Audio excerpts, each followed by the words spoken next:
Inaasahan, ang nasabing petisyon ay dismissed sapagkat kami na may naniniwala na maging si Ms. Ontiveros ay alam niya na mahina ang kanyang petisyon. Itong mga ganitong uri ng petition ay mga pampolitika lamang, mga political statements lamang ang kanilang mga sinasabi sapagkat very inconsistent ang kanilang mga posisyon.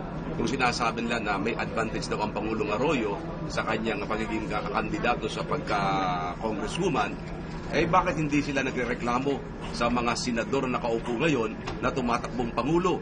Halimbawa, yung mga senador na tumatakbong Pangulo, hindi ba advantage din sila laban doon sa mga presidential candidate katulad nila Perlas, ng mga independent candidates na wala rin ng mga partido?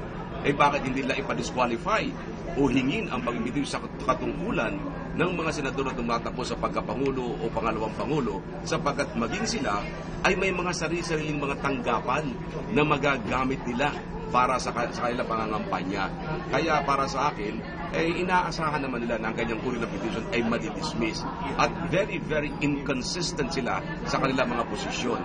Kapag ang isang petition ay pabor lamang sa kanila, ikasampa nila yan. Pero kapag ang isang issue ay laban sa kanila, yan ay hindi nila pinapansin. Wala, hindi ko nga malaman kung anong pinagbabasihan nila ng kanilang mga petisyon sapagkat kahit pagbalik-balik na rin mo ang provisyon ng ating saligang batas at lahat ng mga batas na humihiral na may kaugnayan sa halalan, wala kang makikitang isang provisyon doon o katiting na provisyon nagsasabi na bawal sa Pangulo ang tumakbo sa nasabing posisyon. Kaya sana naman itong mga ganitong uri ng mga walang kwenta-kwentang petisyon at mga walang pasang petisyon ay ititigil na sapagkat nakakaabala ito sa Commission on Elections. Sa dami ng trabaho ng COMELEC na kailangan i-concentrate natin sa automated election, sa mga rules and regulations pertaining to the forthcoming political exercise, naaabala ang COMELEC sa ganitong mga walang base-basehang mga petisyon.